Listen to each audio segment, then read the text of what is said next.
நாடு முழுவதும் கடுமையான கட்டுப்பாடுகளுடன் நீட் நுழைவுத் தேர்வு இன்று நடைபெற்றது. இதுகுறித்து தமிழகத்தில் தேர்வு எழுதிய மாணவர்களிடம் பேசினோம். இதனிடையே தமிழகத்தில் 12ஆம் வகுப்பு பொதுத் தேர்வு முடிவுகள் நாளை வெளியாகும் என அறிவிக்கப்பட்டுள்ளது. செய்தியாளர்கள் சதீஷ் முருகன் மற்றும் பிரபு வழங்கிய தகவல்கள் இவை. நாடு முழுவதும் அரசு மற்றும் தனியார் மருத்துவக் கல்லூரிகளில் MBBS, BDS உள்ளிட்ட இளநிலை மருத்துவ படிப்புகளுக்கு கடந்த 2017ஆம் ஆண்டு முதல் நீட் நுழைவுத் தேர்வு கட்டாயமாக்கப்பட்டது. இதன்படி நடப்பு கல்வியாண்டில் நீட் தேர்வுக்கு 24 லட்சம் மாணவர்களும் விண்ணப்பித்திருந்த நிலையில் நாடு முழுவதும் 557 நகரங்களில் இன்று நீட் தேர்வு நடைபெற்றது. தமிழ்நாட்டிலிருந்து விண்ணப்பித்திருந்த 1.5 லட்சம் மாணவர்களுக்கு 31 நகரங்களில் நீட் தேர்வானது நடைபெற்றது. மாணவ மாணவிகள் கடும் சோதனைக்கு பின்னரே தேர்வு மையங்களுக்கு அனுமதிக்கப்பட்டனர்.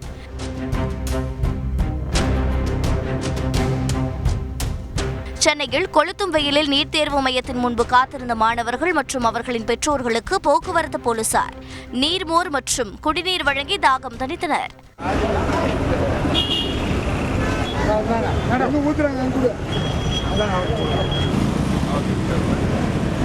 சென்னை 1000 விளக்கு பகுதியில் தேர்வு மையத்திற்கு வெளியே மாணவர்களின் பெற்றோர்கள் நீட் தேர்வு வேண்டுமா வேண்டாமா என தங்களுக்குள் வாக்குவாதத்தில் ஈடுபட்டதால் பரபரப்பு ஏற்பட்டது.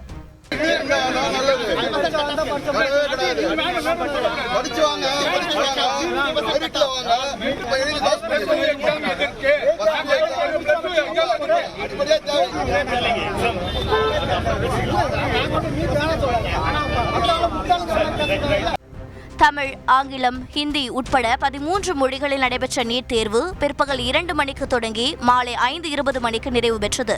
நீட் தேர்வு எப்படி இருந்தது என சென்னையில் தேர்வு எழுதிய மாணவர்கள் சுனில்குமார், தஸ்லிமா, பிரைசனிடம் பேசினோம். பயாலஜி ரொம்பவே ஈஸியாக இருந்துச்சு. நான் 15 மினிட்ஸ் தான் எடுத்துக்கிட்டேன். 15 மினிட்ஸ்லேயே முடிச்சிட்டேன் கம்ப்ளீட்டாக. கெமிஸ்ட்ரி வந்துட்டு எல்லாமே டேரெக்டாக NCERT ஸ்டேட்மெண்ட் தான். ரியாக்ஷன்ஸ்லேருந்து எல்லாமே சம்ஸாக எதுவாக இருக்கட்டும் எல்லாமே NCERT பேஸ் தான். ஸோ அவ்வளோ கஷ்டம்லாம் இல்லை. பயோலாம் ஈஸியாக தான் இருந்துச்சு. கெமிஸ்ட்ரி ஓகே, ஃபிசிக்ஸ் தான் கொஞ்சம் டஃப்பாக இருந்துச்சு, மற்றபடி ஓகே. எனக்கு தெரிஞ்சு காம்படிஷன் ரொம்ப அதிகமாக இருக்கும், பட் கொஷின் பேப்பர் ஈஸியாக இருந்துச்சு. ஸோ கட் ஆஃப் அது அதிகமாக கண்டிப்பாக இருக்கும். போர்டு எக்ஸாமோட கொஞ்சம் டிஃபிகல்ட்டாக இருந்துச்சு, பட் MCQs அந்த மாதிரி இருந்தனால கொஞ்சம் கஷ்டமாக இருந்த மாதிரி இருந்துச்சு. பட் ஸ்டாண்டர்ட் ரொம்ப ஸ்டாண்டர்டான கொஷின் பேப்பர். தேனியை சேர்ந்த கோகுலதர்ஷினி ஹஜிரா கூறுகையில், எக்ஸாம்லாம் ஈஸியாக தான் இருந்துச்சு. பாட்னி, சுவாலஜி ரொம்ப ஈஸியாக இருந்துச்சு. ஃபிசிக்ஸ், கெமிஸ்ட்ரி ஓரளவுக்கு பரவாயில்லாமல் இருந்துச்சு. எக்ஸாம் ஈஸியாக இருந்துச்சு, எதிர்பார்த்த அளவு இல்லை, ஈஸியாக இருந்துச்சு. என்னென்ன சப்ஜெக்ட்லாம் ஈஸியாக இருந்துச்சுன்னு நினைக்கிறீங்க? எல்லாமே ஈஸியாக இருந்துச்சு. ஃபிசிக்ஸ்க்கு மட்டும் சம் போட டைம் பத்தலை. இதனிடையே தமிழகத்தில் 12ஆம் வகுப்பு பொதுத் தேர்வு முடிவுகள் நாளை காலை 9:30 மணிக்கு வெளியிடப்படும் என பள்ளிக்கல்வித்துறை தெரிவித்துள்ளது. மாணவர்கள் பதிவு செய்துள்ள மொபைல் எண்களுக்கு குறுஞ்செய்தி மூலம் மதிப்பெண்கள் அனுப்பி வைக்கப்படும் என்றும் tnresult.nic.in மற்றும் dge.tn.gov.in ஆகிய இணையதளங்களிலும் தேர்வு முடிவுகளை தெரிந்து கொள்ளலாம் என்றும் தேர்வுத்துறை அறிவித்துள்ளது. இந்நிலையில் தமிழகம் முழுவதும் அரசு கலை அறிவியல் கல்லூரிகளில் சேர நாளை முதல் இணையதளம் வழியாக விண்ணப்பிக்கலாம் என தெரிவிக்கப்பட்டுள்ளது. சதீஷ் முருகன், நாடு முழுவதும் இன்று நடைபெற்ற நீட் தேர்வின் முடிவுகள் எப்போது வெளியாகும்? கலந்தாய்வு எப்போது தொடங்க வாய்ப்பிருக்கிறது? விவரங்கள் என்ன?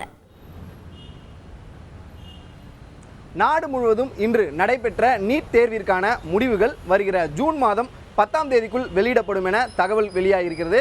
அதே போல மருத்துவ படிப்பிற்கான கலந்தாய்விற்கான ஆயத்த பணிகள் ஜூலை மாதத்தில் தொடங்கும் எனவும் மாணவர்களுக்கான நேரடி கலந்தாய்வு ஆகஸ்ட் மாதத்தில் நடைபெறும் எனவும் தெரிவிக்கப்பட்டிருக்கிறது. கல்பனா.